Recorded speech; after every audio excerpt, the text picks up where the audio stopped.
All set. Thanks. Good morning, everybody. Thank you for participating in today's initial carpet EPR law pre-rulemaking stakeholder meeting. DEC is authorized to promulgate any rules and regulations necessary to implement ECL Article 27, Title 33, or the New York State Carpet Collection Program law. These regulations will be located in the Part 368 Product Stewardship and Product Labeling series as a new subpart 4. The purpose for promulgating these regulations is to provide clarity and certainty to the regulated community where the law might not.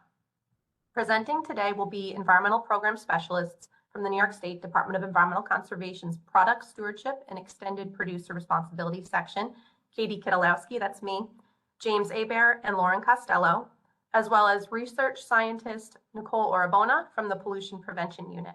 We are all staff within DEC's Division of Materials Management. Other panelists available to support on today's call from DEC include Division of Materials Management Leadership, Rick Clarkson, John Vanna, and Connor Shea, as well as attorneys from DEC's Office of General Counsel, Kristen Clark, Chris Horan, and Abby Sardino. Next slide, please. We will be pausing after each topic presented, and attendees may raise their hand to share any initial comments they have at that time. We will be going over a lot of information today, so comment periods will be relatively short, and we encourage submittal of written comment after this webinar. Note, this is the first of likely several opportunities to provide input into this rulemaking. We ask that written comments be submitted via email or regular mail to the addresses on this slide by July 18th if possible. The chat feature should not be used to submit formal written comment. A recording of today's presentation and this slide deck will be made available on DEC's website within the next few days. Next slide, please. Okay, so through regulation, DEC cannot exceed its jurisdiction or authority granted by legislation or contradict the law or its intent in any way. We understand that there is significant interest in this new EPR program and have received numerous suggestions for program modifications that would require a legislative amendment and fall outside the scope of this rulemaking process. So I wanted to note, through regulation, DEC cannot, for example, add to the scope of or exempt specific types of carpet covered by the law. We cannot change the definition of recycling or what types of recycling are allowed to count towards performance goals. We cannot modify the makeup of, appointment process to, or change the intended role of the advisory board, change the minimum performance standards, types of carpet that they apply to, or dates of their applicability. We also cannot reduce the number of collection site locations necessary to achieve compliance with the minimum convenience standard established in statute, or direct monies received through the program to funds other than what is established in statute, or use monies received for any purpose other than what is prescribed in statute. Suggestions of any of this type should be directed to the appropriate members of the state legislature. Next slide, please. So today we're going to provide a brief overview of the law and implementation timeline as laid out in statute. We will introduce targeted discussion topics and our initial regulatory concepts to seek stakeholder feedback, and then if time permits, hold an open discussion to obtain feedback from you on any other program areas of concern we have not previously addressed. We'll then wrap up and discuss next steps for this rulemaking. Right now, I'd like to hand it over to James Hebert from my team. He's going to give the law summary and implementation timeline. Thanks.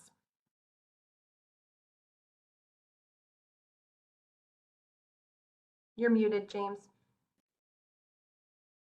Thank you, Katie. Hello, everyone. Thank you for coming today. Let's dive right in with a brief review of the elements of the Carpet Collection Program Law to give you context to our proposed regulatory concepts. Next slide, please. New York's latest extended producer responsibility law requires carpet producers to provide a convenient carpet collection program at no cost to New York consumers and installers. Carpet types include commercial or residential broadloom, modular tiles, artificial turf, and pattern underlayment. As we talk about carpet today, please keep in mind that we mean this encompassing definition, not just traditional broadloom. What is not covered under the law are rugs or mats. We also have a broad definition of consumers in New York State. It includes individuals, businesses, corporations, limited partnerships, not-for-profits, schools and school districts, government entities, and more. Next slide, please. Producers or their representative organizations must submit a plan to the department for approval. What the statute refers to as a representative organization is commonly called a producer responsibility organization, or PRO. You may hear these terms used interchangeably during this presentation. Please keep in mind that we will use the words producer and PRO both singularly and as plurals. This does not reflect how many participants or plans we expect in the program. Back to the plan, we, these must be updated and resubmitted every 3 years when there are changes proposed to the current program. Next slide, please. So what must be in the plan? At a minimum, it must have a listing of producers and their brands. Also, information on the products covered by this plan. We will attempt to clarify the specific information we need via the rulemaking. Plan must also have the education and outreach program explained. This is both to the public about the program, as well as to those engaged in the management of discarded carpet on how they may participate in the program. Plan must discuss how carpet is intended to be collected, transported, reused, and recycled, as well as how carpet is managed if it cannot be reused or recycled.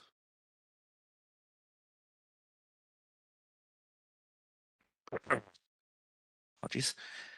The plan must also explain how performance goals will be met. These are recycling rates and closed loops carpet to carpet recycling rates. Plan must also include sources of data and methodology for estimating the amount of carpet discarded annually in the state. This will be used for the purposes of calculating the achievement of recycling performance goals. Plan must discuss retailer municipality participation encouragement. Municipalities and retailers may participate voluntarily as collection sites for carpet.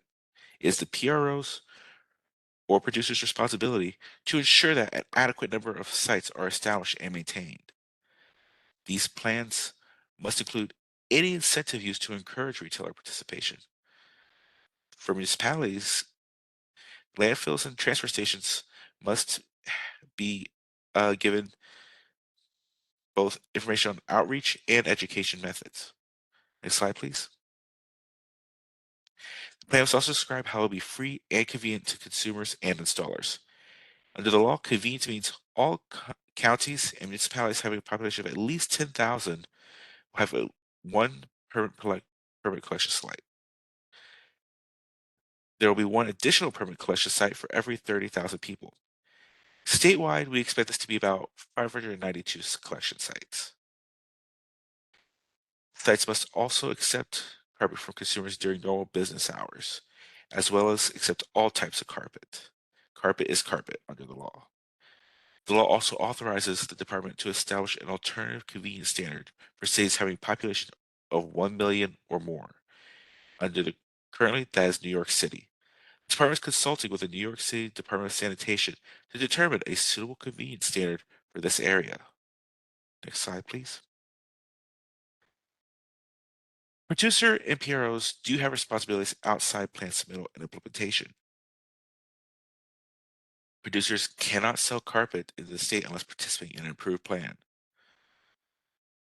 The producers and PROs must also maintain records for at least 3 years that demonstrate compliance, and they must PROs and producers must also cover all costs associated with the plan implementation.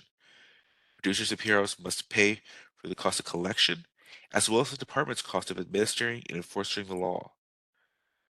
Producers must comply with carbon composition labeling requirements, PFAS restrictions, and use increasing amounts of post-consumer recycled content in production of new carpet.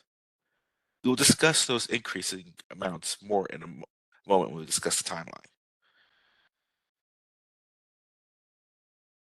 Producers and PROs must submit detailed annual reports to the department for the previous program year. These will help the department evaluate program effectiveness. The first will be the performance goal assessment. Assessment will be of compliance with the goals of recycling rates and post-consumer rates. They will also, The report will also describe any needed modifications to the plan as required. Need to meet those goals. Next slide, please. The second report will be the annual program report. It will include the methods used to collect, transfer, and process carpet, as well as collection convenience. It will identify all the collection sites under the plan. You'll also have the weight of all the carpet collected in the past year in the state by method of disposition, an evaluation of whether the performance goals and recycling rates have been achieved, the cost of the program, and samples of all educational materials. This will be a list of the efforts and evaluation of methods used to disseminate that material as well. It will also have recommendations, if any, on how the educational component of the program may be improved. The annual report will also have any information we, the department, may require. Next slide, please. Retailers also have requirements. Beginning July 1st, 2026, retailers cannot sell or offer carpet in the state unless a producer is participating in a program with an approved plan. Retailer participation as a collection site, again, is still voluntary. Next slide, please. The law requires a 13-member advisory board to be established and provide recommendations to the department on an approval of program plans. Appointment authority is with specific members of the legislature and governor's office, and they are appointed as outlined here on the left. On the right, you will see the carpet stakeholders that will compose the advisory board. It is the department's understanding that these appointments are still underway. Next slide, please. Now I'll go over the implementation of the timeline. Next slide. The graphic you see here can also be found on our website. Let's start with this year, 2025. As I said before, the advisory board responsibilities lie with the legislature and executive. At this time, the board has not yet been established. For any producers or representative organizations wishing to implement a carbon collection plan, the plans are due to the DEC by the end of this year. We have yet to see which PROs or producers will submit a plan for a program.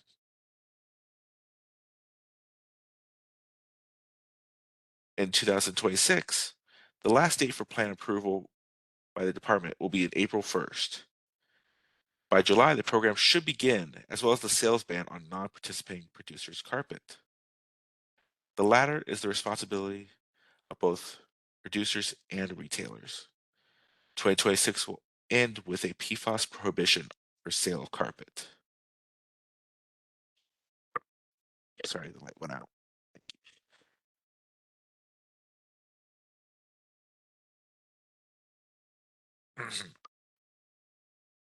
In 2027, the first program reports are due. The annual performance goal compliance assessment is due in January, and the annual program report is due in July. The DEC's first biennial report to the governor and legislature is due in April of 2027. Post-consumer recycled content, or PCR, will begin in April. It starts at 10%, so all carpet offered for sale in the state shall be manufactured with a minimum of 10% post-consumer content. This doesn't necessarily have to be carpet feedstock, but that would help with the eventual closed-loop requirement. This will increase by 10% every 5 years to a minimum of 30% PCR. April also marks the beginning of the labeling requirements of the law. Moving on to 2029, we have our first revised plan submitted to the department. And in 2030, we have the introduction of the first performance penalties. These will be 25 cents per pound below the performance goals, which will be the recycling rates and closed loop recycling rates. 2031 marks 5 years from the first plan approvals. It will mark the first increase in PCR content requirements, which will be 20%. Recycling rate and closed loop requirements are also introduced. Recycling rates will start out at 30%, 10% of which will be closed loop. There's nothing new introduced until 2036, 10 years from plan approval. A minimum of 30% PCR content begins, the last PCR content increase. Recycling rate is now also boosted to 50%, 20% of which will be closed loop. 2041 15 years after plan approval, as you can see, we've had no new increases in PCR content, maintaining that 30%. However, we will have a final recycling rate increase to 75%, 40% of which will be closed loop. After that, PCR content and recycling rates are maintained with no additional requirements introduced. That covers the law as passed by statutory as passed in the statutory timeline as we come to understand it. Next slide, please. Do we have any questions? Craig, anything in the chat? Okay, we do have one raised hand. George, you're unmuted. What's your question? Morning. Morning. Good Morning, morning. This message, I believe, is directed to Katie, who made a comment at the beginning of the presentation, just saying that any kind of changes can't be made by the DEC, but should be directed towards the state legislators. Do you have an idea who was the lead, like who took the lead in drafting this? Were there particular state legislators that you could share with us who were the key drafters of this? I believe the primary sponsor in the Senate was Senator Kavanaugh. Off the top of my head, I'm not remembering the Assembly member rep, if anybody on my team knows that. But that's something we can get you contact information after this. Okay, thank you. Can folks just announce who they are as well when they ask questions? Okay, Carol, you were unmuted. What is your question? Yeah, Carol Siebert calling from the International Wool Textile Organization. I've sent through some various documents. Question for James Hebert. Yes. Hi. Recycling is great, but 90% of the carpet that's made in the US market is synthetic. And I've sent through some documents showing how microplastics are really created from the recycling of carpet. And I'm wondering what's the opinion about that? Where are we going? For microplastics specifically? Yeah, because you're going to be creating more microplastics by doing the recycling, specifically of carpet. I don't think we're prepared to comment on that particular issue today. It's a little bit outside of the scope of our rulemaking. I do just want to note, Carol, that we have received your correspondence, and these natural fibers are not something that we will be able to exempt through regulation, and we do encourage that you contact our legislative representatives. Yeah, I did contact Mr. Kavanaugh when this started to come up. I just, we're for the whole purpose of this is for health and well-being, so I'm concerned about the microplastics. I'll leave it at that. Thank you. Yeah, your concern is definitely noted, and when the advisory board establishes, we will be sharing all comments received with them as well. Thank you. Okay, Christine, you are unmuted. What's your question? I just wanted to give a little bit of insight because we are currently working with the DEC. We are a mattress recycler. So we have just added on the carpet recycling capability. So we're undergoing a lot of different testing methods that are going to help answer a lot of questions here. And also just to answer, it was Assemblyman Steve Engelbright that was with Senator Kavanaugh that passed the EPR. Okay, Ellen, you are unmuted. What is your question? For putting together this very important meeting this morning. I just want to reconfirm that within this framework, it looks like it from the slides in this presentation that artificial turf, not only indoor but outdoor artificial turf is included in what would be the definition of carpeting in this regulation. And you listed school districts and municipalities. So I take that to mean that artificial carpet that may be installed on outdoor properties in those venues or other types of venues, such as a school district playing field and a municipal park. I know I've spoken with you, Katie, about that, and I just want to sort of reestablish that so that there are no lingering questions about that. And then I have a second part to that question. Given the timelines, it's assuming that yes, you are confirming that is the case, the timelines that you specify, what happens with artificial turf that is now in either currently installed or is about to be installed prior to those various dates that you were describing in 2026? Meaning, how will you, even though it sounds like the vendors would not fall into this framework yet, but how would you in some way or be able to assist municipalities or school districts in properly handling and managing artificial turf surfaces? Okay. Hi, Ellen. Yes, I remember talking with you. I just want to remind everybody when they say their name and organization would also be very helpful for us as well.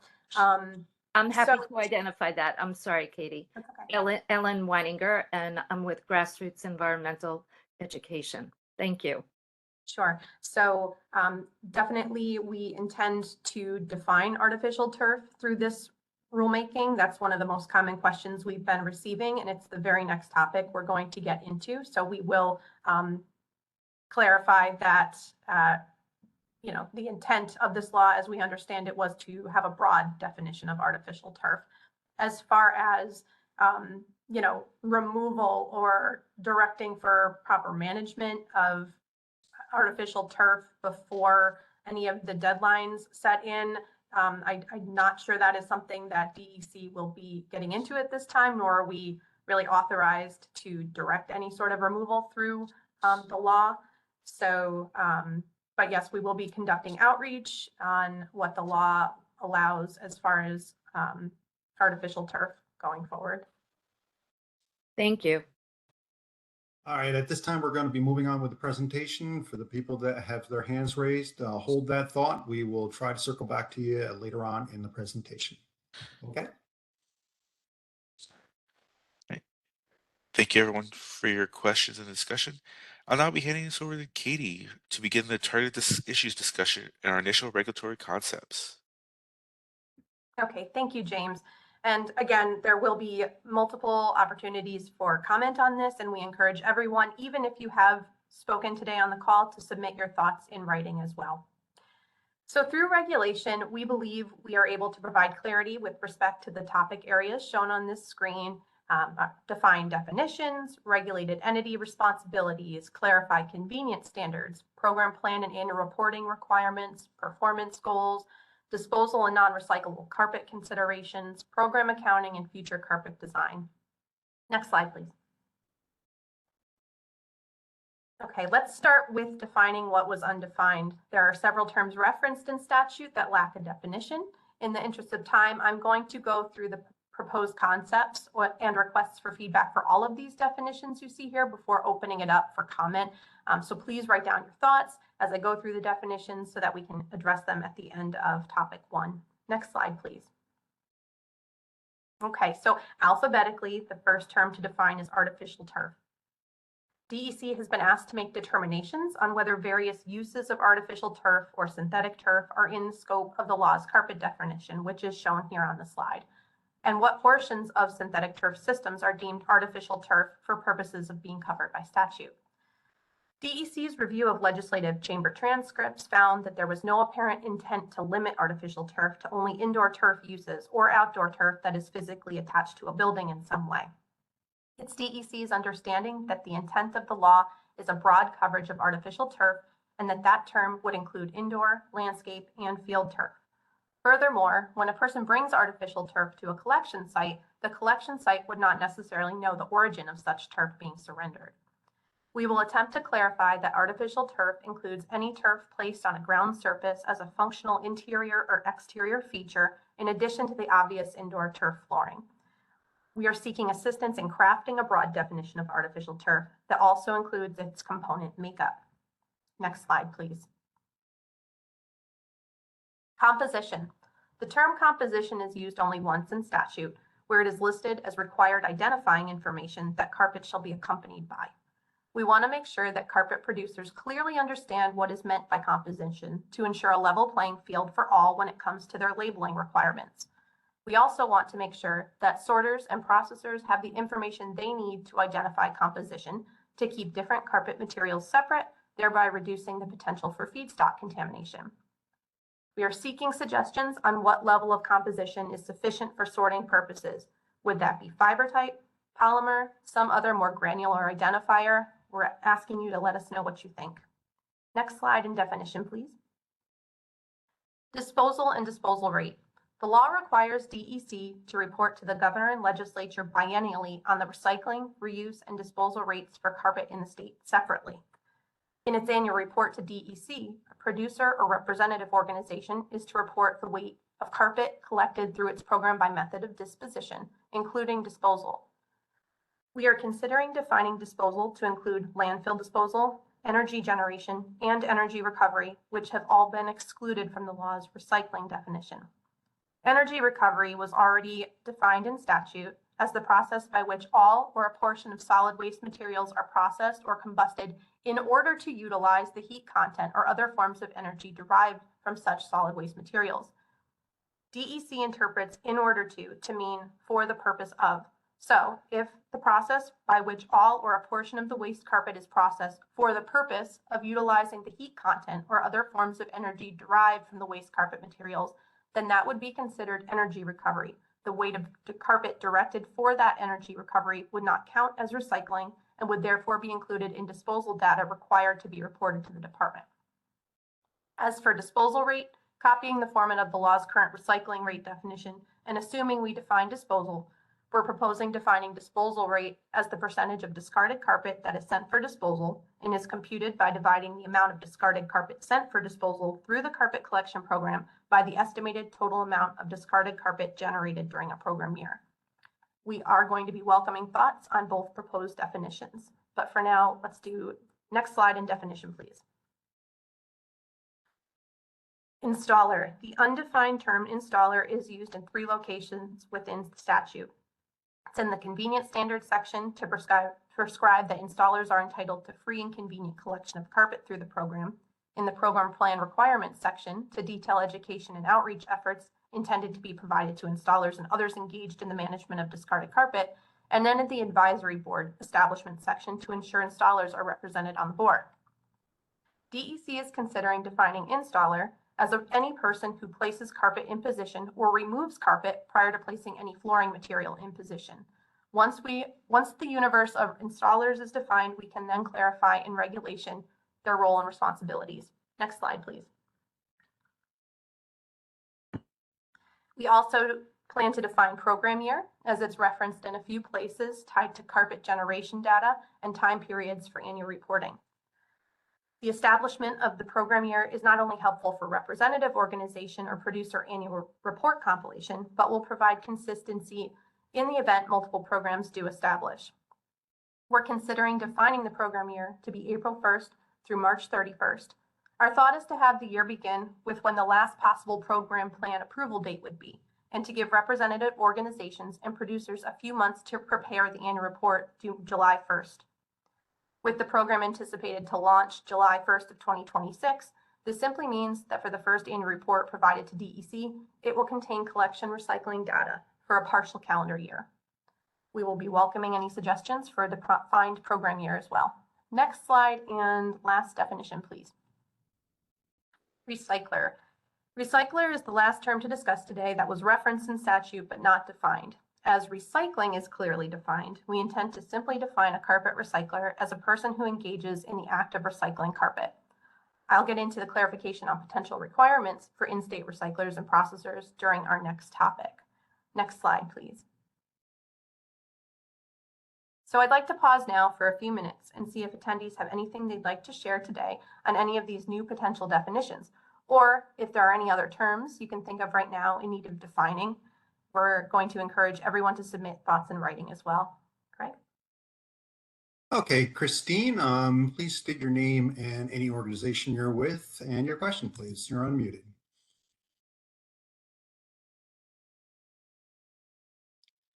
Christine Coyotes. Hi, I think I responded before. I was the mattress recycler. I don't know if I could share any insight, but I didn't have a question.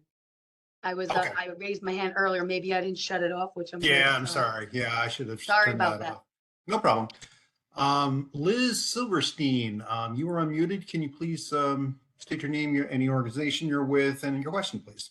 Hi, my name is, as you said, Liz Silverstein. I am with the Town of Greenberg Conservation Advisory Council, also a volunteer and with Beyond Plastics. And my question is regarding the artificial turf. And I guess my comment would be, I would like to see that better defined and more clearly defined in the law so that there's no question that it also includes playing fields that are separate from a building. And I very much appreciate that you defined that schools and municipalities are included. So just so there's no confusion about what synthetic turf is. And I also did have one question about that, which maybe you'll address later, kind of building on Ellen's question earlier. When synthetic turf has to be replaced like any carpet, 8 to 10 years. Because that is outside in the environment, that has implications for the soil and everything underneath. Is there any consideration when synthetic turf is removed? I assume based on this law, if it's after 2026, it won't be able to be replaced. Any thought about what happens in terms of remediation for that soil to prepare it to be converted back to grass? Because I'm assuming that there'll be lots of toxins now. So there is no prohibition on installation of artificial turf in this law. So I guess to clarify, assuming that synthetic turf continues to be made with PFAS and not be recyclable if it can't meet the requirements of the law. Okay, I understand your comment. This is definitely going to be addressed later on in the presentation. Okay. Okay. Next person we have here, Christine. I don't know if you had a question before. Okay, you lowered your hand. Jeff Markovich, you were unmuted. Can you list any kind of organization with your question? Thanks for having this. Yeah, if I could ask, my name is Jeff Markovich. I'm with Sprint Turf. Some clarity on the definition of recycling. Would reuse be considered recycling? With artificial turf, as long as it lasts and the durability of it, there are times when it could be reused at another venue. Is that considered recycling if it's reused at another area? Yes, reuse is definitely in the recycling rate calculation considered.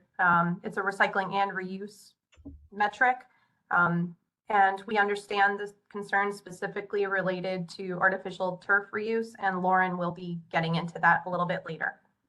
Okay, thank you. Okay. Next up is Christine. If you have any organization you're with, please state that. And what is your question? I've been unmuted, and my name is Ellen Weininger. Yeah, sorry, Ellen. It's Christine is popping up and down on my screen. What is your question, please? Sure.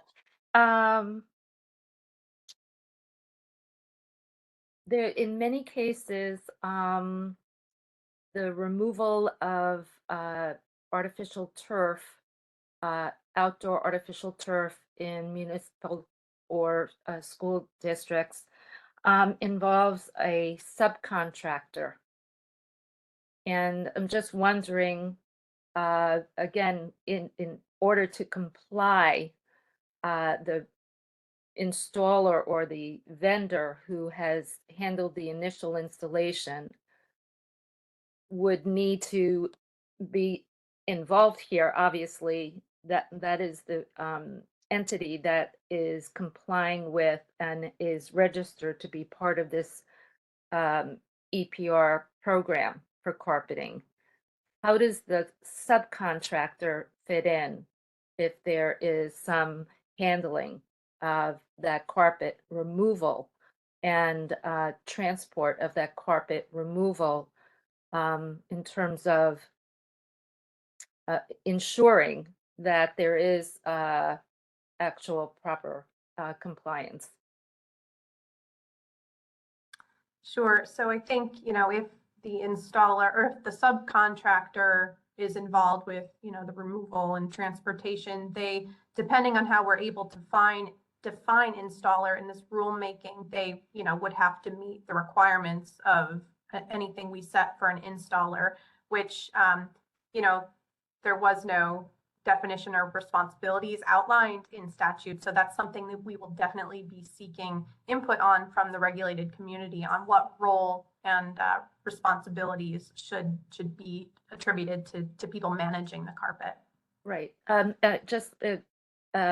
That I would imagine would include something along the lines of not necessarily referred to as chain of custody, but something that actually provides that accountability and insurance. So I just wanted to, clarification around that would be helpful. Thank you. Thank you very much. Okay, and Katie, do we have time for one more question from Christine? Yep, that's fine. Christine, you are unmuted. Okay, sorry about the hand. I don't know what's going on.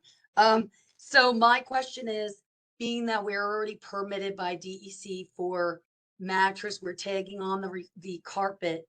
And we are actually currently working on a textile reuse solution. The turf material, it seems we haven't even delved into that. This may compromise what we're working on.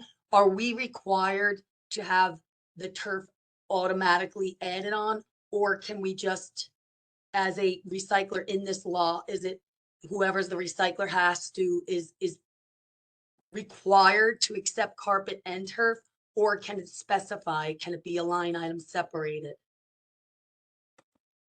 So I think for any specific cases of defined carpet management for an in-state site or facility, we're going to have to kind of look at this on a case-by-case basis. We will, through regulation, more clearly define and cross-reference some existing Part 360 registration and permitting requirements. But I think there are no solid waste facilities staff on this call today, so that would definitely be something we can address offline after this. Okay, thank you. Okay, we can go back to the presentation. I do see some comments from people that had their hands raised that they were wondering if they could speak. Yes, we will be getting to you. We're just going to go on to the next part of the presentation to make sure we get the entire presentation in, and then we will getting back to your questions. For those that have already asked their questions, if you could just hang back and let other people ask their questions, and see if you can ask your additional questions towards the end if nobody has any other questions. All right, we are all set. You can continue the presentation. Okay, thanks, Craig. Next slide. All right, so a very timely transition into regulated entity responsibilities. Specifically, we're thinking additional guidance is needed for installers and others engaged in the in-state collection and processing of discarded carpet. So for installers, we intend to clarify that they are expected to bring any carpet they remove to a program collection site if the consumer does not intend to manage it themselves. We also intend to clarify that installers may not charge a consumer for bringing consumer carpet that the installer removed for collection, transportation, processing, or disposal. Installers have clearly been intended to receive free access to recycling through these carpet collection program law sites and should not be passing on costs to consumers. We will and can clarify, however, that charging restrictions for installers wouldn't apply to the actual removal or tear up of carpet. For in-state carpet collection sites, regulations may include, restatement that the sites are required to accept all types of consumer carpet as defined by the law, regardless of brand. That's right from the definition of a site. And clarification that the sites will have authority to deny carpet or immediately direct carpet for disposal when they determine it to be hazardous, infested, or contaminated in some way. Lauren's going to dive into non-recyclable carpet considerations a bit more later. Collection sites will be required to manage discarded carpet, solid waste, in accordance with other applicable solid waste management facility regulations, which we intend to cross-reference in this rulemaking. Examples of such provisions include, if the site is operated by a store selling defined carpet, the activity is exempt from registration requirements as they are an exempt take-back site. Other sites that receive source-separated recyclables for transfer to another facility or point of reuse are eligible for registration as a transfer facility, provided the conditions of 362-3.3C are met. There will be links on this slide for people to access once the presentation is posted. Next slide. In-state carpet processing facilities. So again, these are going to be handled on a case-by-case basis with our facilities team here at DEC. They're also required to manage discarded carpet in accordance with solid waste management facility regulations that will be cross-referenced. These facilities can register as a recyclables handling and recovery facility, an RHRF, or if necessary, be permitted as an RHRF if the residue rate or non-recyclable material leaving the facility exceeds 15% based on a full year of operation. Alternatively, for carpet source separated during construction, demolition, or renovation of structures, a C&D debris handling and recovery facility could be authorized via registration in a case-specific beneficial use determination. Further activities such as chemical or thermal transformation may require the carpet processor to obtain a non-specific facility permit. This type of permit would utilize provisions from several applicable portions of the Part 360 series regulations, plus other DEC program area regulations such as air emissions, speedies, water discharges, etc. So most of the above potential regulatory requirements were provided to our team from our facilities group here at DEC. I might not be able to answer your questions about these today, but we will pause and see if attendees have any comments to share about these potential requirements. Specifically, I know that the facilities team is interested in knowing what percentage residue rate or residue is anticipated from a carpet RHRF. And then if any of these above regulatory scenarios appear impractical. So we can open it up now if anyone has any comments on that, or they can submit them in writing after.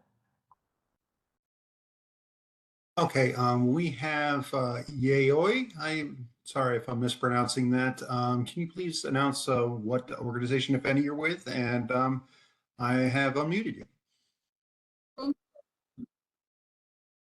Hello? Hi, can you hear me? Yes, we can hear you. Okay, wonderful. Thank you very much for this meeting, and I'm pleased to hear that that it is clarified that artificial turf is fully covered in this program. I just wanted to stress that the importance of keeping the full class definition of PFAS as written in the statute. Fluorinated organic chemicals containing at least one fully fluorinated carbon atom. That's a real concern. The industry will try to weaken this by setting a threshold or limiting it to a small subset of chemicals. But this definition covers over 16,000 compounds, and narrowing it down would create dangerous loopholes, especially for products like carpet and carpet padding and obviously synthetic turf. And I also want to raise a concern about framing of reuse as a form of recycling, especially when it comes to artificial turf. Reuse of plastic carpet materials can extend the lifespan of pollution and delay accountability and not reduce harm. these materials still break down into microplastics and often contain PFAS. We shouldn't call it recycling, and when we are just moving the problem around. So I think when it comes to, especially when it comes to synthetic turf, outdoor installation, it is a good idea to review if reuse should be considered a part of the recycling. Thank you.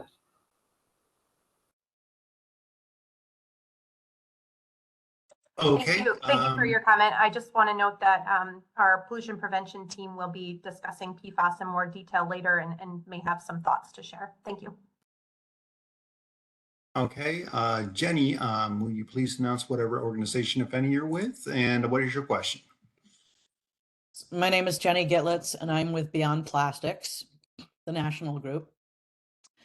You said previously that we can't comment on the definition of recycling because it's part of statute, but you're open to comments on the definition of disposal. As you know, those are really two sides to the same coin. And from my read, there is some ambiguity in the definition of what recycling does not include. Where it says, quote, any chemical conversion process is excluded from the definition of recyclables. I was hoping for clarification. Does that include methanolysis, solvent-based purification, thermal depolymerization, or any other chemical conversion methods that aren't specifically defined here? Will you be providing more clarity on what is excluded?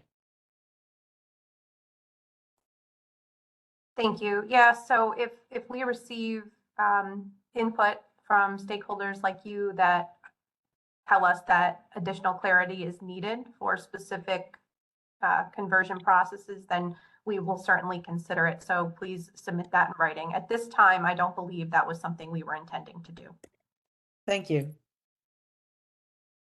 Okay, next is going to be Julie. Julie, can you announce what organization, if any, you're with? Yes, And yeah. you can ask your question. Yeah, actually, I think my question was just addressed by the representative from Beyond Plastics. I was just wondering, your 30% recycling rate, would that include cards that are burned, or the term polymer, like used for coal replacement? I'm just wondering how that would break down, because there's many toxic gases produced when plastic is burned. Thanks.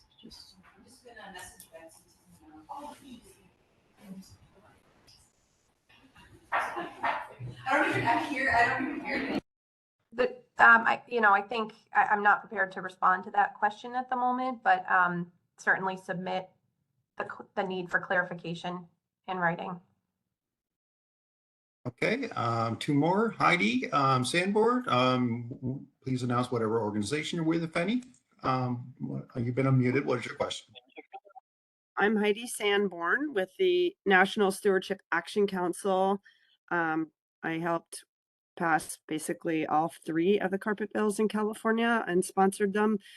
So I'm very, very familiar with this program and happy to help New York make sure that this is going to work, because we've had a lot of bumps in the road here. I do want to say that reuse is not recycling, and I don't know why that was actually said, and hopefully that'll be clarified, but it's in the law separately as the definition of reuse. And I do want to respect the comment that was made prior, that reuse is highest and best use when something doesn't have a danger associated with it. So if it is documented to be safe, that's one thing. If it is not documented to be safe, and we've learned things since we first installed a certain type of product, and that's a different thing. So I just wanted to get that on the record, and I'm sure I'll have a lot of comments on this later. Thank you so much. All right, thank you.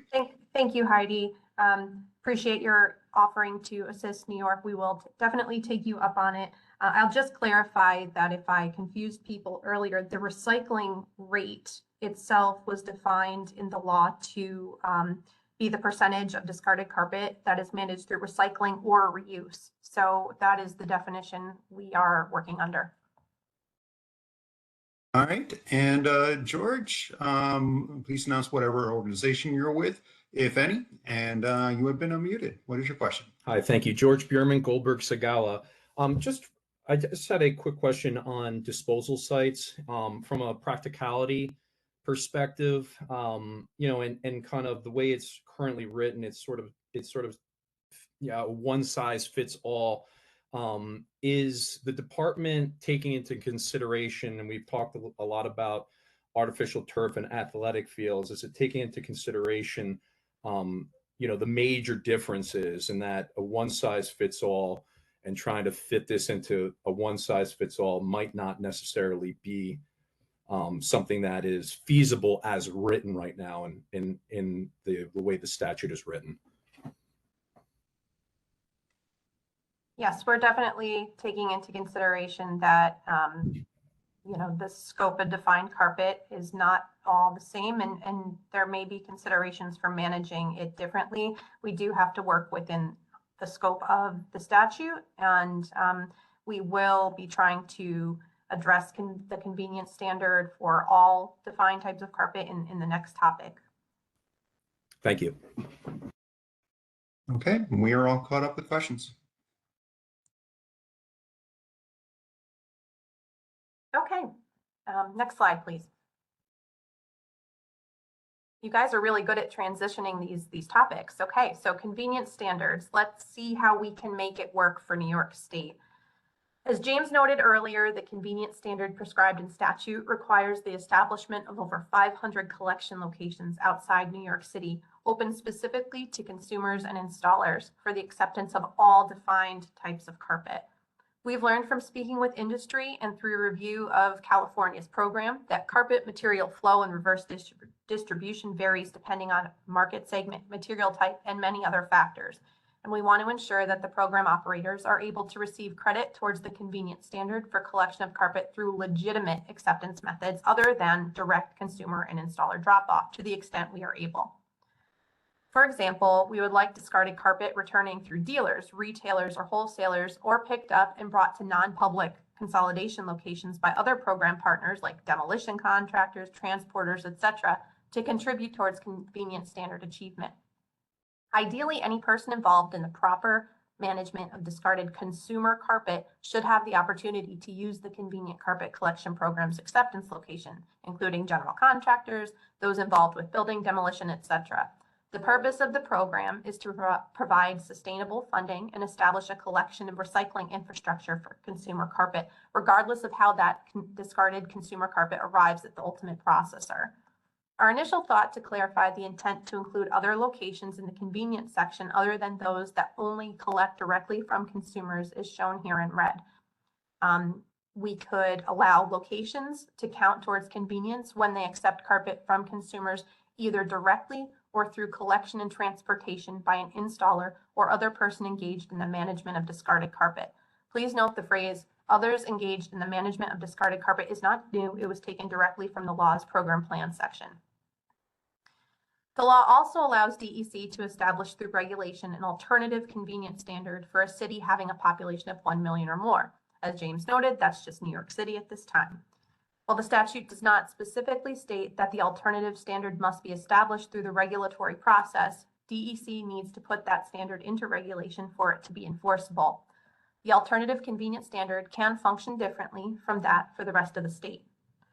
While we've begun consulting with our counterparts at the New York City Department of Sanitation, we are going to welcome thoughts and suggestions from the regulated community as well. The initial thinking, and again, initial concept, is that discarded carpet surrendered directly by residential consumers, we would require for that one drop-off site per borough for all carpet types and encourage co-location with existing special waste drop-off sites. For discarded carpet surrendered by a non-residential consumer, installer, or other person engaged in the management of discarded carpet, potentially locate sites at transfer facilities permitted to accept C&D waste within the 5 boroughs, noting that Manhattan does not have one currently. We understand there are roughly 21 of these types of potential collection sites available at this time. Lastly, regarding convenience, DEC intends to clarify that nothing prevents collection programs, if multiple are to establish, from utilizing the same collection site locations. I'll pause now if anyone has any comments or suggestions on convenience. Okay, M. Sean Regil, please announce whatever organization you're with, if any, and you have been unmuted. What's your question? Hi, Craig. Hi. Sean Regal, representing Circular Management Group. I'm 30 years in recycling and specifically carpet for 25 plus years. I feel that it's important to note that certain carpets, when they're removed from commercial locations, have cement patch and glue on the back of the carpet, which renders it unrecyclable. And I feel like this needs to be addressed. There's a job going on right now, the MTA headquarters in downtown Brooklyn, and the broadloom is coming up with cementitious patch and glue stuck to the plastic. When you grind that or process it, or anything you want to try to do, it's contaminated with cement. So there's a certain percentage of carpet that's simply not recyclable. And I feel like the statute needs to address this. Thank you. Thanks, Sean. And we would greatly appreciate any suggestions you have in writing on how to do that.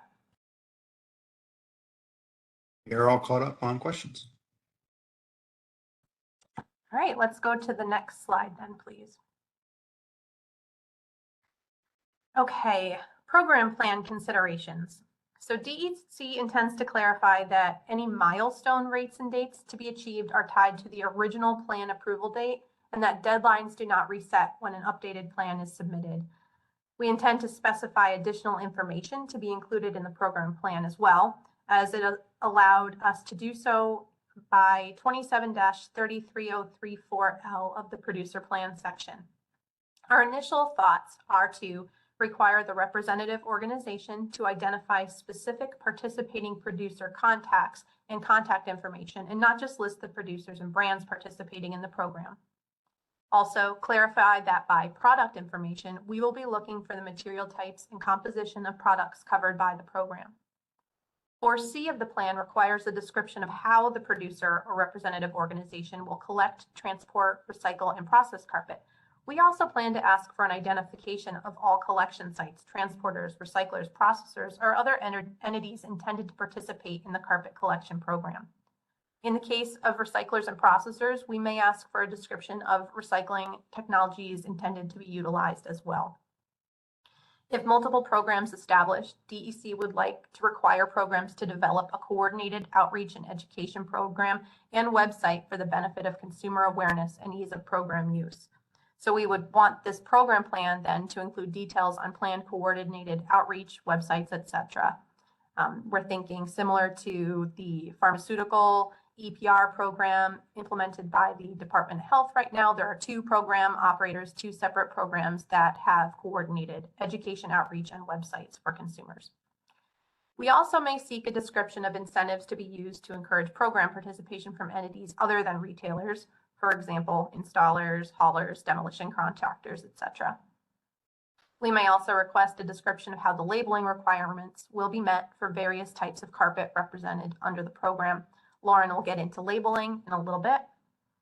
Finally, DEC intends to outline program plan approval revocation procedures, as well as circumstances under which we take steps to revoke plan approval. We're looking now for any questions or concerns on potential clarifications or additions to the program plan that anyone thinks is necessary, not outlined here or in statute. Craig. No one has raised their hand. Does anybody have a verbal or written question that you'd like to ask at this point in the presentation?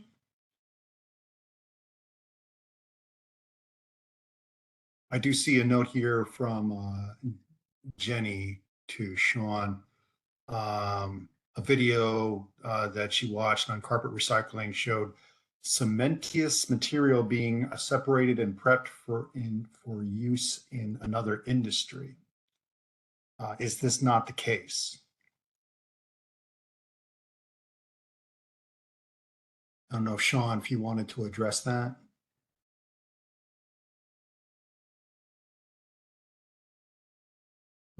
Well, in the meantime, Ellen has another question. Ellen? Yes, thank you so much again, Craig. Ellen Weininger here. Just in terms of, I think it was more regarding the coordinated outreach and the website. Thank you. That's such a great idea. I'm also thinking it just even with again thinking about this timeline and promulgating the regulations. When could outreach begin to some of these entities that you've identified, various stakeholder groups, to alert them to do more of that public educational outreach to make them aware of this process? I know, you've gathered quite a few people here today who are interested parties, but there's certainly others that have no knowledge of this and are actually, right as we speak, procuring these types of carpets that are, fall into this range in terms of whether they contain PFAS or other materials that are of concern. That's one question. And the other is just to go back for a moment on the contamination. That's I know that that's come up already, but clearly a lot of the materials that would be fall into this framework would be contaminated, not just by the previous questioner talking about the cement and glue and so forth, but the various carpets coming into contact with contaminated material, toxic material, even PFAS itself would render a carpet, in a sense, contaminated with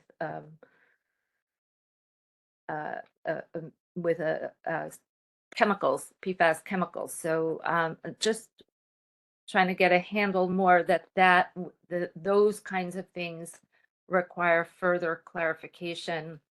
And again, going back to the first question that I just asked, the various entities that you identified that would be,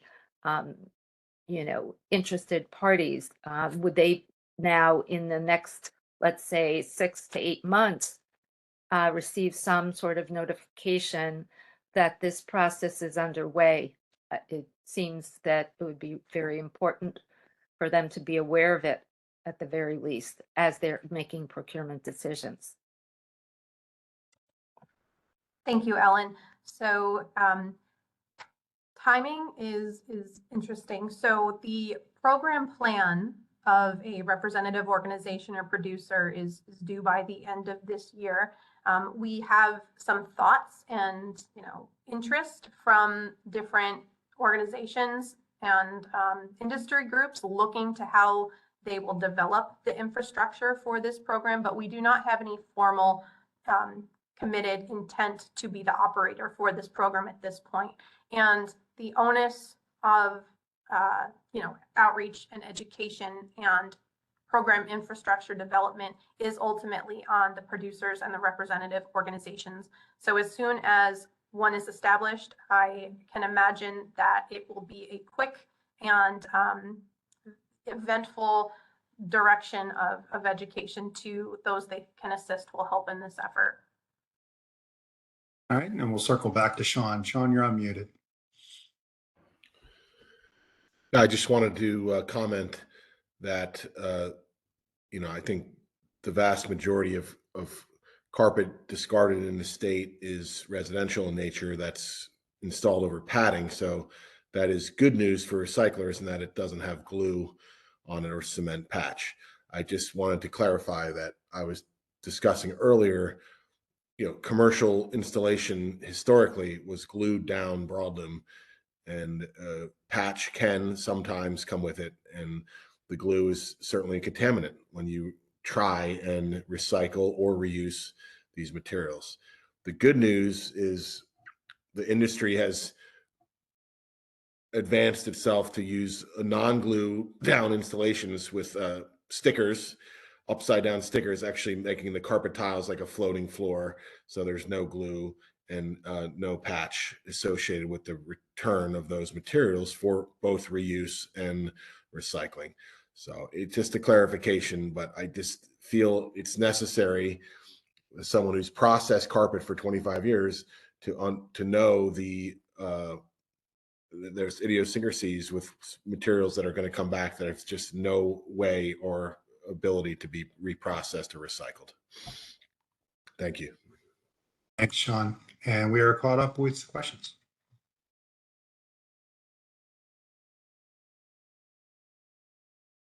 Okay, we can go to the next slide then. Our next topic is annual reporting requirement expectations.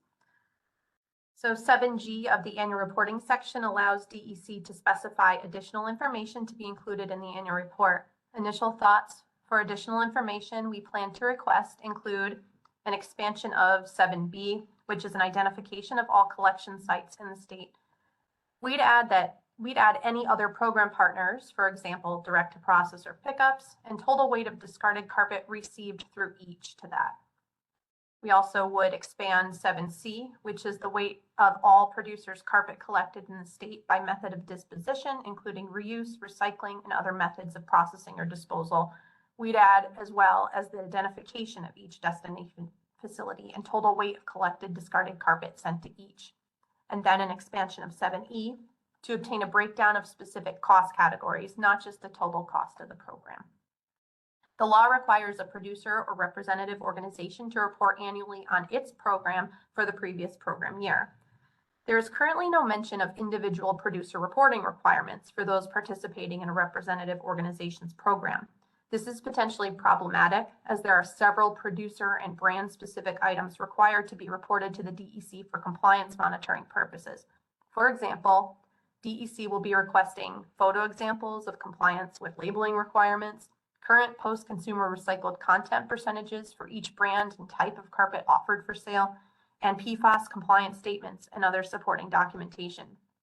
So now I'd like to open it up for feedback on these brand-specific annual reporting requirements. Specifically, is it feasible for the representative organization or organizations to aggregate and report on brand-specific labeling, PCR, and PFAS content, or should separate annual reporting procedures be established for producers participating in a representative organization? This was not addressed in statute.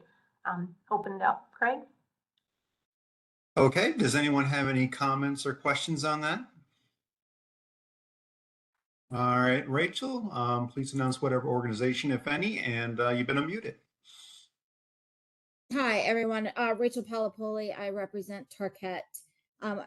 To specifically address your question, Katie, I think similarly, we're going through something like this in the state of California where back stamping is going to be a requirement. So I believe that I would say to you, most of the industry would be at this point having to comply if we have not back stamped originally. So, however, that is not going to satisfy some of the needs as far as what is being taken up now may not be back stamped. I think it's also important to truly note the difference between residential and commercial carpet. Commercial carpet typically does have some back stamping already that we see as far as carpet tile is concerned. So I believe that the industry would comply. There's also something else as far as recycled content is concerned on the commercial market where we all have EPDs on a lot of that material, which states what that recycled content percentage is. So that's my comment. My question that I have for you is and I greatly appreciate the call.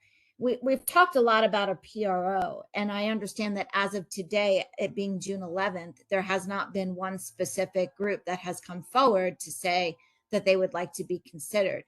Have you all given thought to what happens if there is no one that steps up to potentially run this program? What is the state intending to do then? Thank you, Rachel. And with your first portion, any resources or links to what industry is currently doing, I would greatly appreciate you sharing with us. Of course. Yeah, as far as, what do we do if no one steps forward? I really don't think that will be the case, but, there ultimately is a sales prohibition in this law that if producers of carpet are not implementing or participating in a program, then they are not allowed to sell into the state. So DEC would be within its rights to enforce that provision. All right, thank you. Next person up is Garth Hickle. Garth, can you please announce what organization, if any, you're with? And I've muted you. What's your question? Hello, Garth? Garth, can you hear us?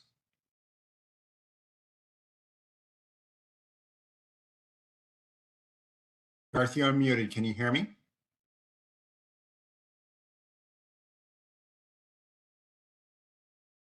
All right, Garth, check on your end to see if you're muting yourself. Next is going to be Mark Scalfani. Mark, you're unmuted. Please announce whatever organization you're with. Hello. Hey, good afternoon. It's Mark Scalfani. I'm with Lowe's.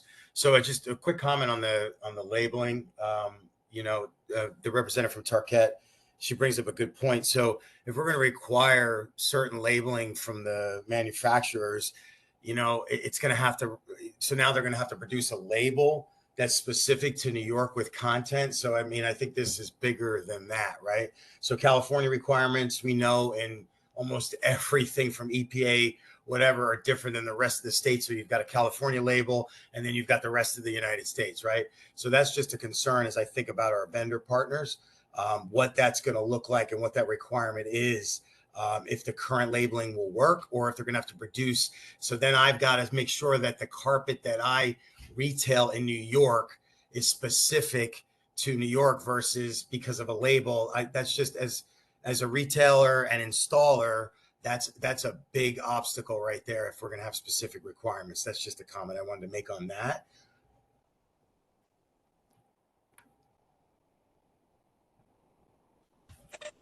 Thank you, Mark. Appreciate that. Okay. And next is going to be Clay. Clay, please announce whatever organization you're with, if any. You're unmuted. What's your question? Good morning.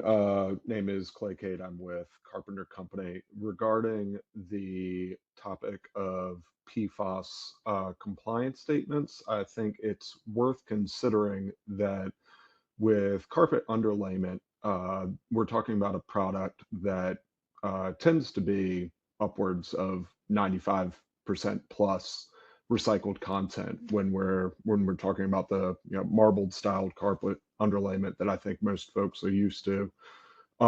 With that being said, and the uptake requirements that are being proposed, needs to be considered that a lot of residual or atmospheric, call it background PFAS contamination that is already out there would nearly guarantee that what's being manufactured or manufactured from that recycled content in the future would also contain that PFAS. So if we're beginning a recycling program, you would likely want to discard the vast majority of what's being taken up today, right?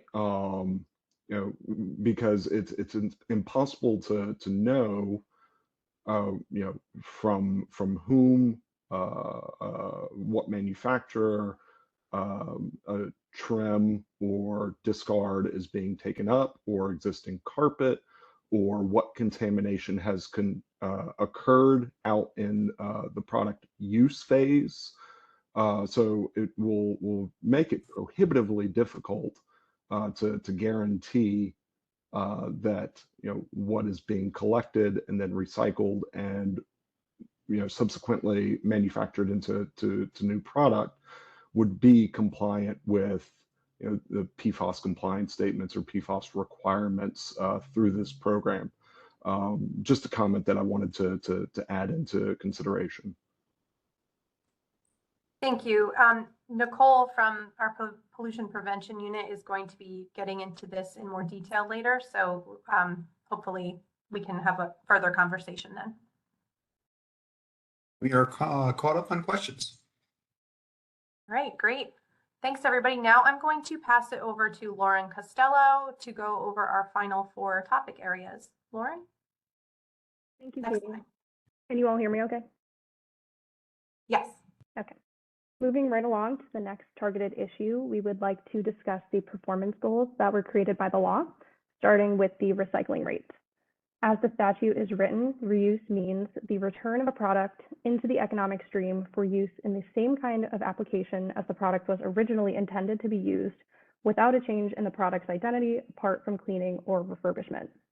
The recycling rate includes reuse, meaning that reuse efforts will count towards achievement of the prescribed recycling rates. However, the definition of reuse presents a limitation by stating that the product must return to the economic stream, which isn't always necessary for reuse to occur, and certain covered products include components that can be reused immediately. In the case of artificial turf, infill can be removed from an old turf field and then reused in the installment of the replacement field. In order to encourage reuse practices like this, we may consider clarifying the definition of reuse as seen on the slide here. Reuse means the return of a product into the economic stream unless the product can be reused immediately without compromising the integrity of its function. The remainder of the definition will stay the same. The addition of an allowance for immediate reuse ensures that reuse efforts for covered materials will count towards the recycling rate requirements of the law. This change also aligns with the New York State Solid Waste Management Plan by prioritizing reuse over recycling, and it encourages producers to do the same. With that, DEC is requesting input on the following questions. Are there any concerns with the proposed clarification of the reuse definition, and is it clear enough? We will be pausing for a few minutes at the end of this section for any comments or feedback related to those questions. But before we move on to the next subtopic, I would like to add that there is a similar obstacle with the definition of closed loop recycling. Immediate reuse efforts will not count towards the closed loop recycling rate as it stands, since as defined, the material must return to the original production process in order to fit the definition. We intend to clarify this definition in a similar way to that of reuse, but it is still a work in progress, and we are welcoming any suggestions that stakeholders might have regarding those 2 terms. DEC also intends to clearly define the plural term performance goals to mean both the recycling rate and the closed loop recycling rate separately. We're proposing this definition with the intention that producers or PROs can be penalized for not meeting one or both of these requirements. As Section 27-3309 currently reads, performance goals are a singular combined requirement to be met, meaning that producers or PROs may interpret that they can only be penalized if they do not meet both of the performance goal requirements. To ensure that these goals are being legitimately met, accurate records of processor compliance and legitimacy must be maintained and made available for the department's review upon request. Here are some additional questions we are requesting feedback on. Is the proposed definition of performance goals clear? And are there any concerns with this proposed definition? And then what sort of assurances of legitimate recycling does industry demand? And what do processors typically provide in that area? At this time, we'll pause for a few minutes for any comments or responses to these questions and to those previously raised regarding reuse. Fred? Okay, Rachel, please announce whatever organization, if any, you're with. I've unmuted you. And what's your question? Hi, again, Rachel Palapoli. This time I'm going to take it from a, excuse me, a Target field turf standpoint.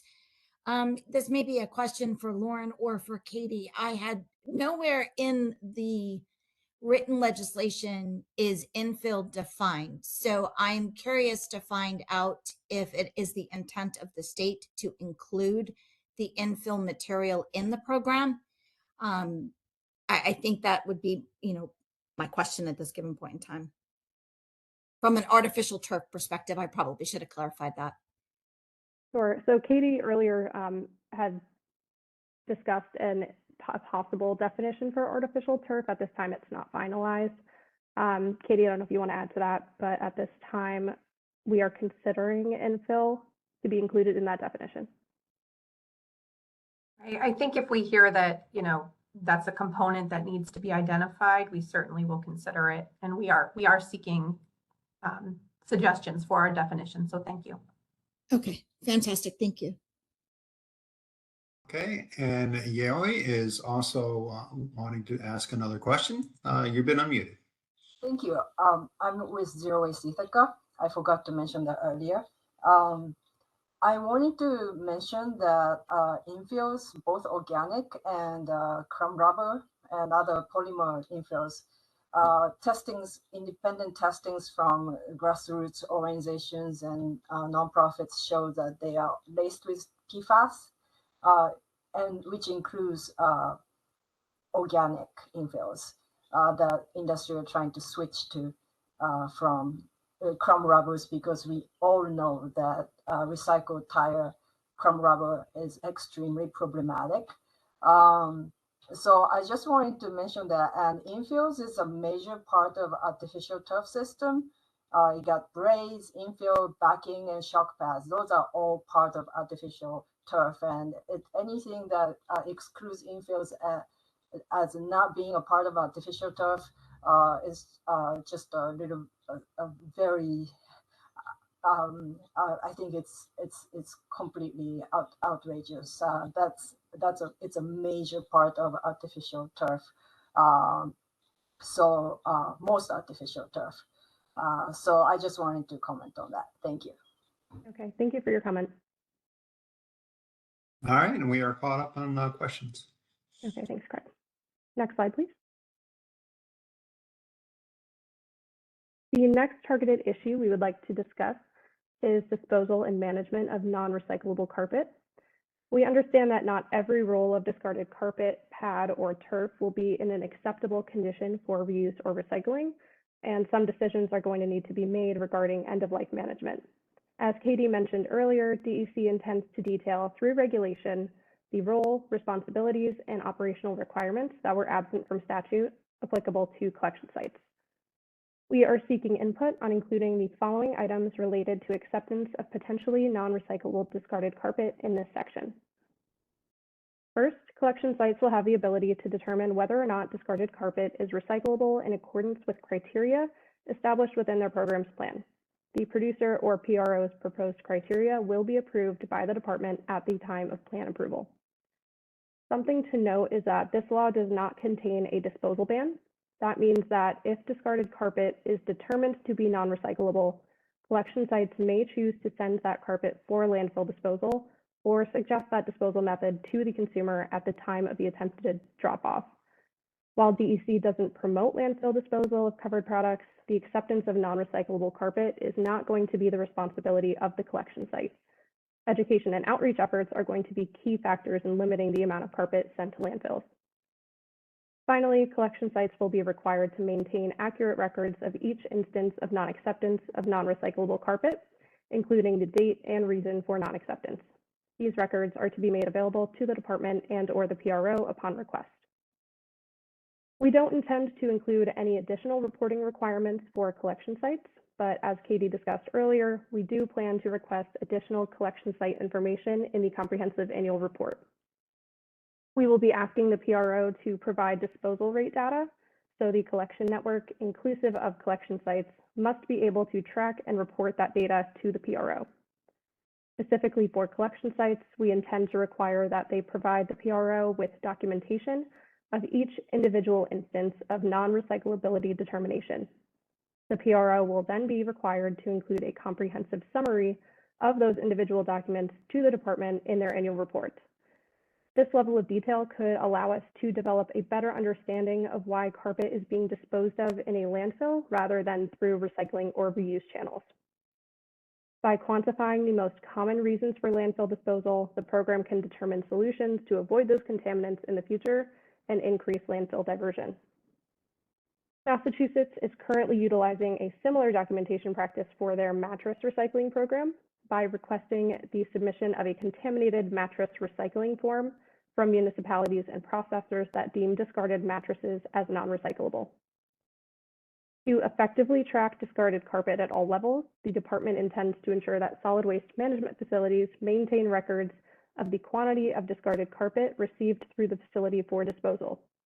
We are currently in the process of working with staff in our facilities section to determine what, if any, reporting modifications are necessary for other program areas. For solid waste management facilities that are participating as discarded carpet collection sites, the quantity of carpet received for disposal versus the amount received for recycling must be tracked separately and reported to the PRO upon request. At this time, we will pause for a few minutes for any comments or responses to the following questions. Are there any additional suggestions for collection site requirements or comments on the proposed responsibilities? And does anyone have any input as to which circumstances or conditions would render carpet non-recyclable? Craig? All right, Clay, you've been unmuted. What's your comment or question? Thank you again. This is Clay Cade. Should carpet be considered non-recyclable if it is contaminated, or if it should be suspected to be contaminated beyond PFAS compliance statements? Or that is something we can take into consideration as we are kind of consolidating our list of reasons or circumstances that would make carpet not recyclable. Okay. Because my sense is that yeah. Okay. Thank you.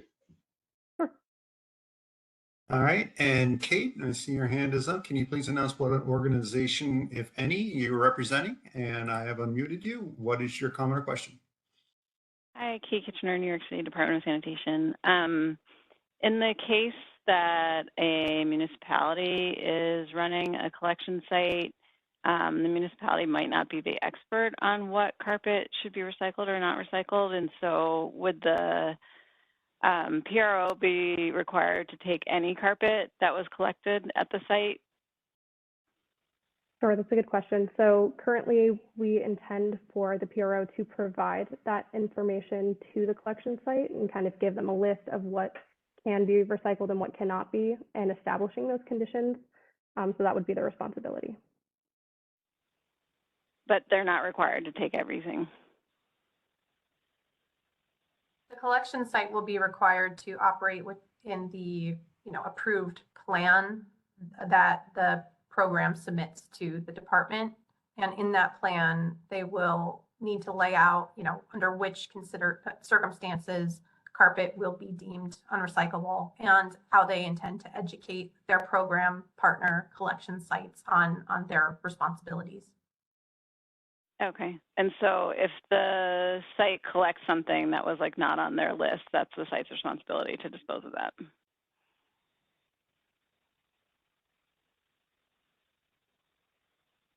At that point, it might be, but that's something we need to take into consideration. Okay, thanks. All right, and you're caught up on questions. Thank you, Kurt. Okay, we move to the next.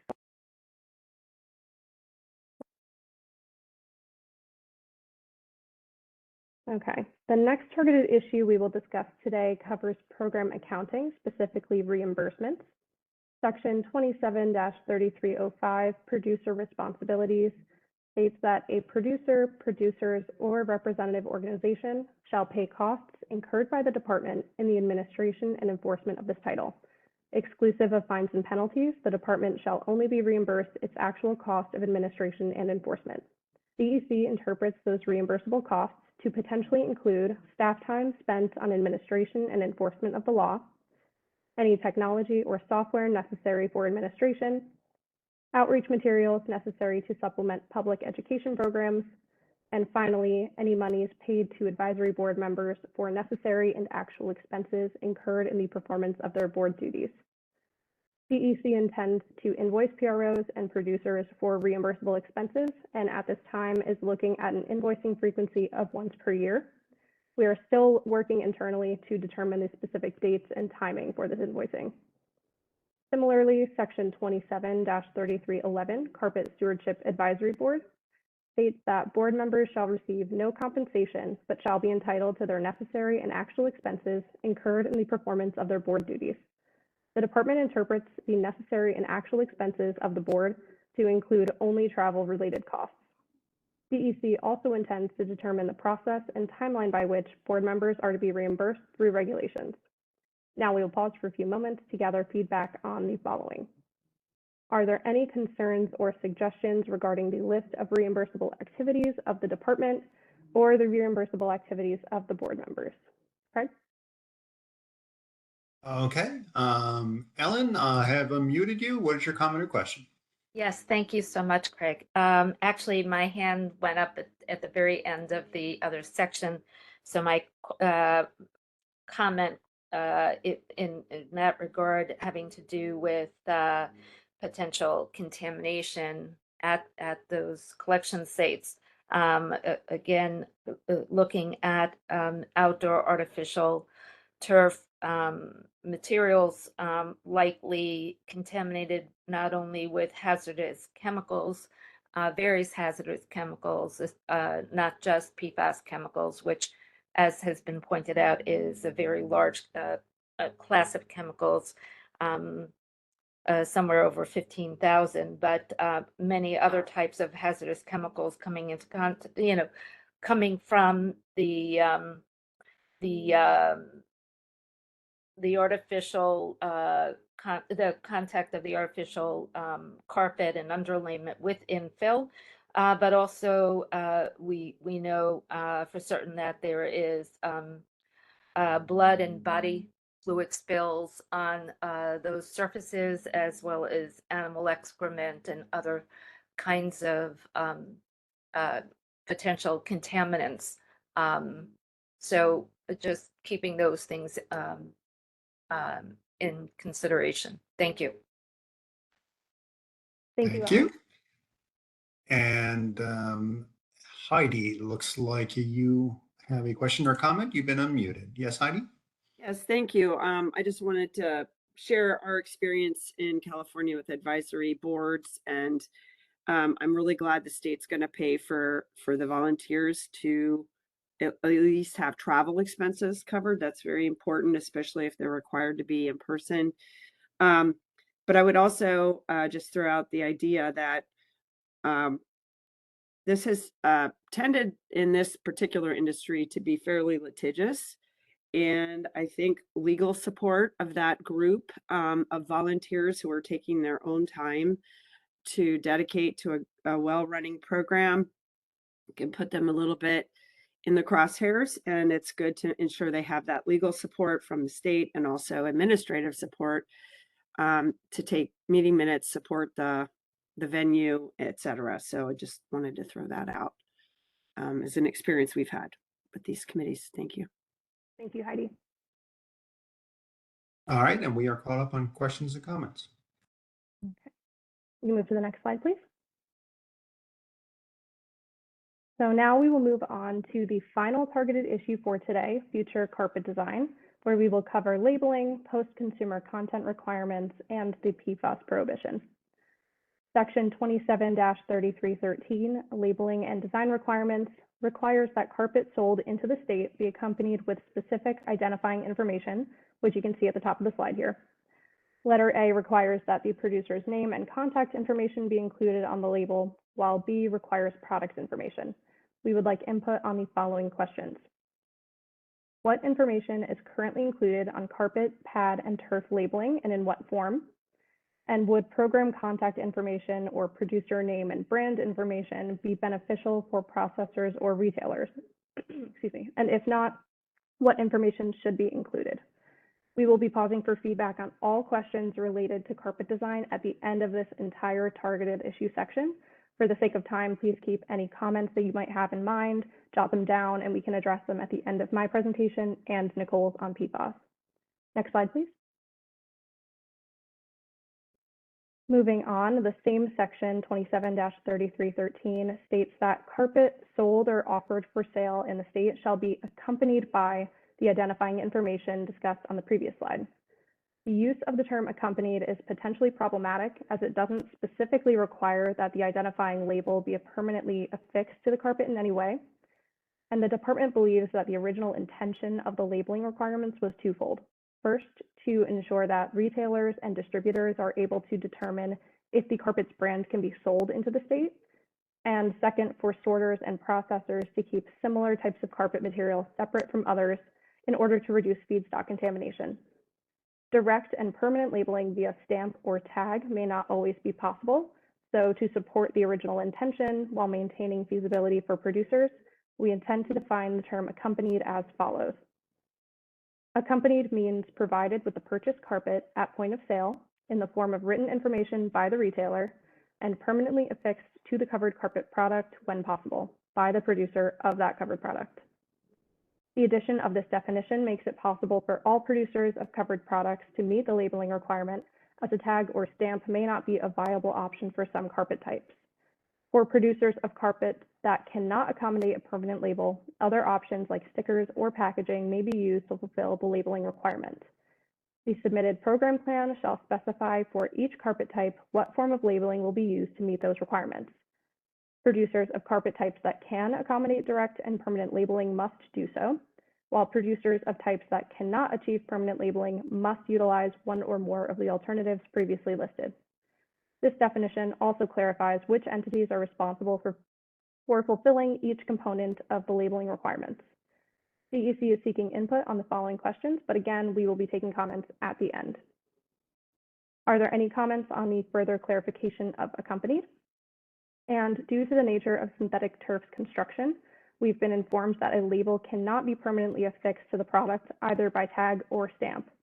Are there any concerns from a recycling or processing perspective regarding the determination of fiber type for any components of synthetic turf? Next slide, please.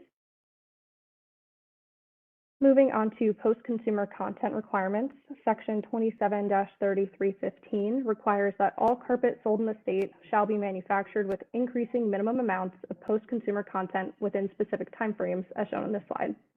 However, it doesn't assign a responsible party. We intend to clarify this responsibility by indicating that producers must be the ones to ensure that their carpet products meet the specified requirements. The statute currently states that within 1 year after the plan is approved, within 4 years thereafter, and 5 years thereafter, certain minimum post-consumer content requirements must be met. The department intends to make these timeframes clearer by replacing the term thereafter with 5 and 10 years after the plan is approved, as we believe was originally intended by the legislature. The clarified language can be seen on the slide here, and we are seeking feedback on whether or not this language is clear. I will now pass it over to Nicole Orabona, a research scientist in the Pollution Prevention Unit, to discuss the law's PFAS prohibition. After her presentation, we will be taking comments on all questions posed throughout the entirety of the future carpet design section. Nicole? Hi, thank you, Lauren. Could we go to the next slide, please? Thank you. So starting off with what the actual PFAS restriction is, I'm sure most of you are aware by now based on your questions. Effective December 31st, 2026, no carpet sold or offered for sale in the state shall contain or be treated with PFAS substances for any purpose. And we've defined PFAS as perfluoroalkyl and polyfluoroalkyl substances, which is a class of fluorinated organic chemicals containing at least one fully fluorinated carbon atom. So that broad definition.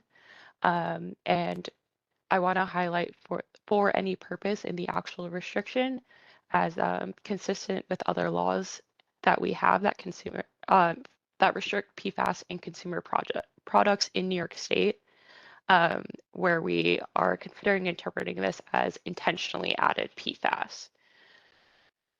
And now I'd like to open up for attendee feedback related to topic 9, future carpet design.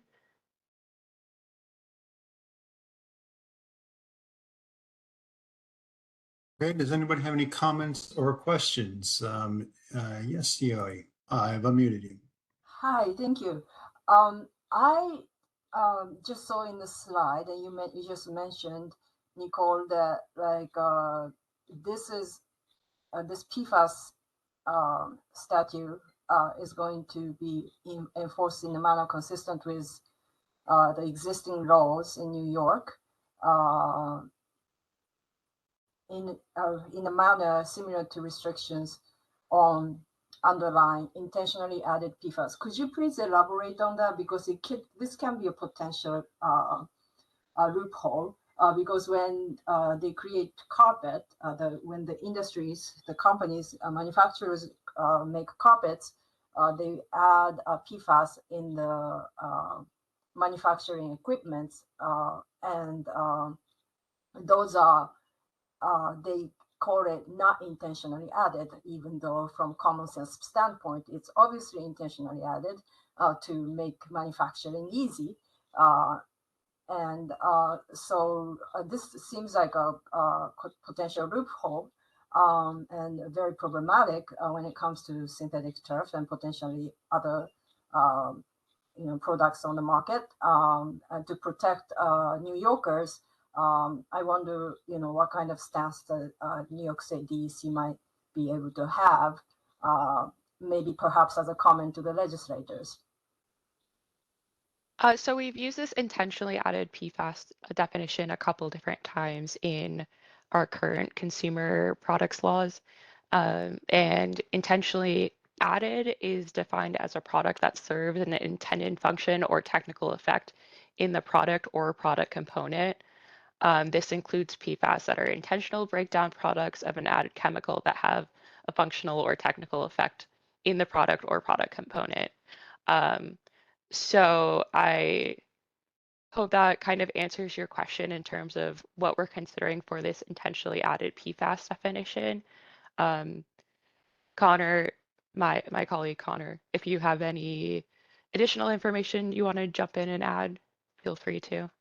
Sure, yeah. From what I understand from the commenter, there is concern about unintentionally added PFAS that would make their way into a product through things like processing aids during the manufacturing, and we will certainly take this into consideration in developing the rulemaking.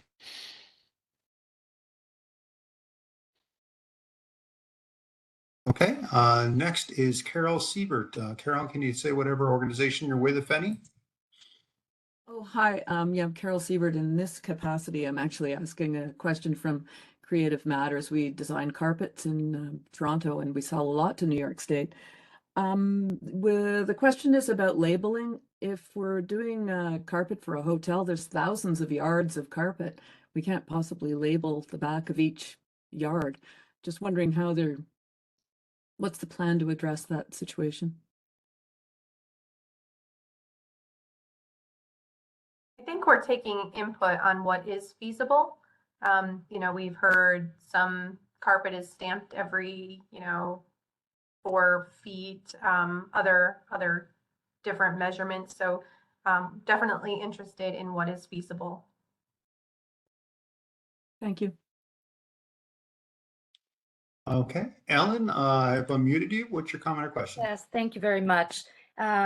Just a comment just to restate. I know that this has been mentioned earlier about the class of chemicals, PFAS chemicals, and that there are over 15,000 that in that class. But just want to point out that, how that is measured, or what who is doing the measuring, and what kind of assurances, certification, third party involvement in that is a question. And the measurement is this parts per billion, parts per trillion, because we know that actually these PFAS chemicals have been shown to have potential to harm human health at parts per quadrillion. And again, taking into consideration the limits in water supplies in New York State that have been established, and understanding that. But again, what would be tested, or what are we assuming to be tested? And would it be a total organic fluorine, so that we have a sense that is there any PFAS in the carpeting. So these are all questions that come up and that really need to be considered because the level that these materials are tested may not even detect PFAS that is very much present. Thank you. Thank you for your comment. And yes, a lot of it will come down to the technical feasibility of what we can accomplish in a laboratory through various testing methods. However, we will certainly take that comment into consideration. You've been unmuted. All right, you've been unmuted.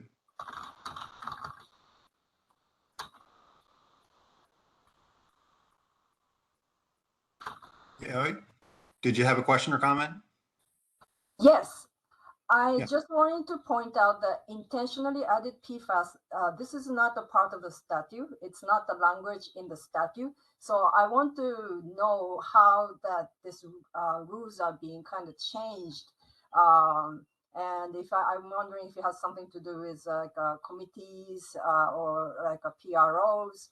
But I want to point out that's not part of the statute. So if you're going to, change that, then I feel we want to see a public and transparent process and with the rationales explained to the public with every step of the way. And we think, a lot of us think that intentionally added PFAS should not be considered. It should be ultimately the question of the public health of the New Yorkers, and we do not want to be exposed to PFAS or microplastics.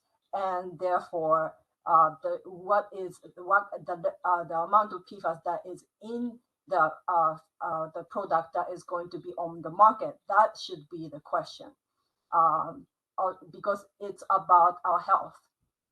Thank you. Okay, thank you for your Liz, comment. Liz Silverstein, I have unmuted you. What's your comment or question? My my question is around intentionally added PFAS.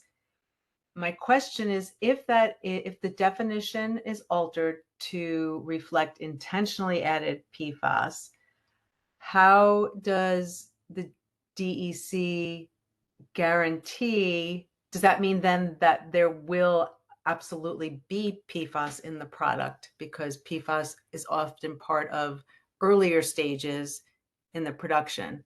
Does that make sense?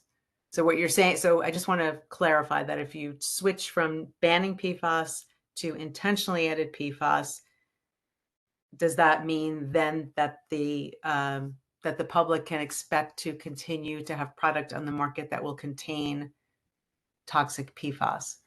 Is that what you're saying? Am I understanding that correctly? So yes, thank you for your question.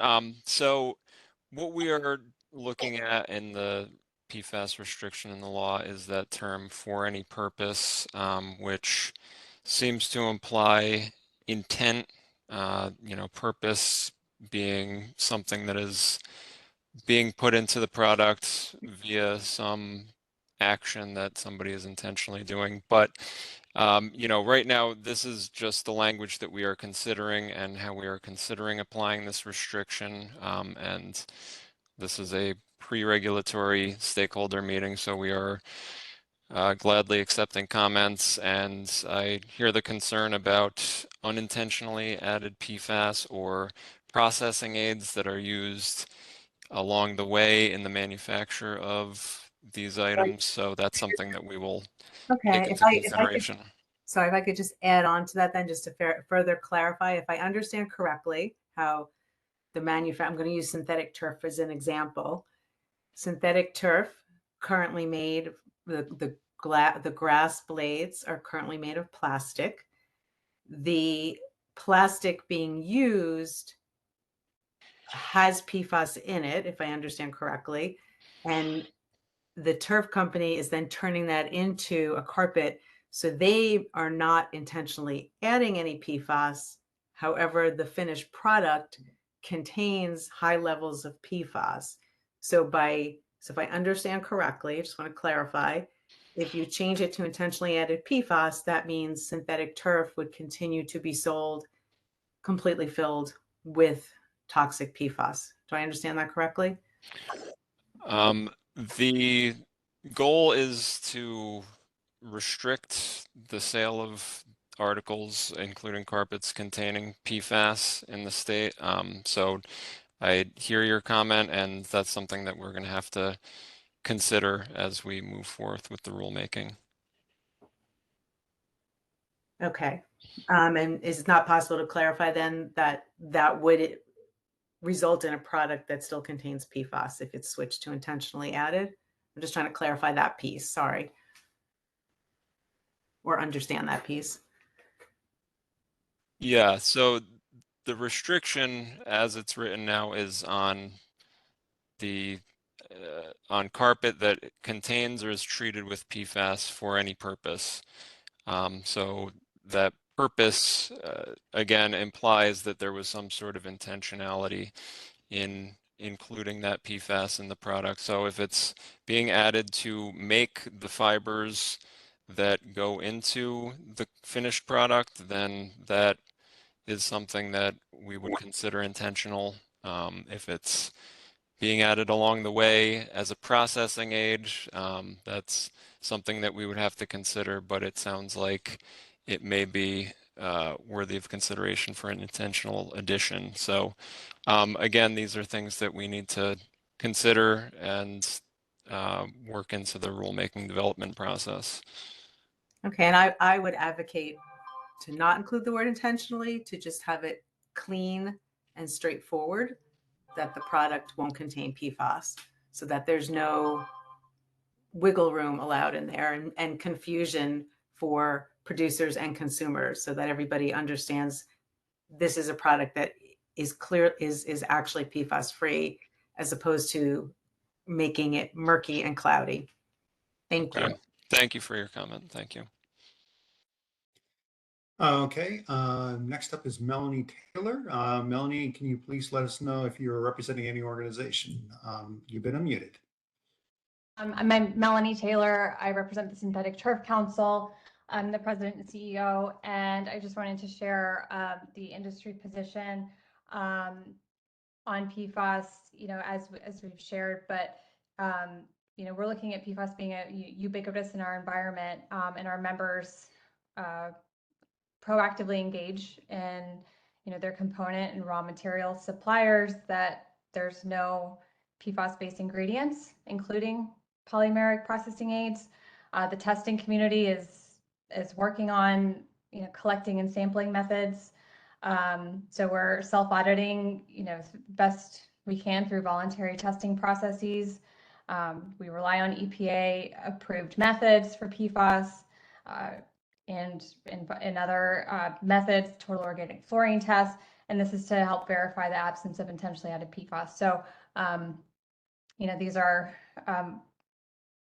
in advancement and being developed, but we are, as an industry, ensuring to committed to making sure that we're doing our part, not to make PFAS intentionally added in our products, so that after they leave the facility, they need to be tested at the point in the facility before they leave the manufacturing plant. So thank you. Okay, does anybody else have any comments or questions before we wrap up? It's nearly the end of our time.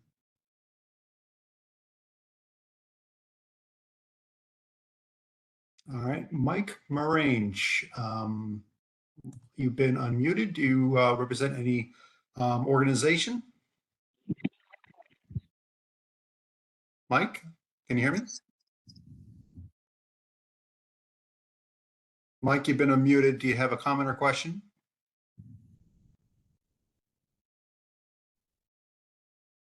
All right, Mike, check your audio connection on your end. Julie Baldwin, you've been unmuted. What's your comment or question?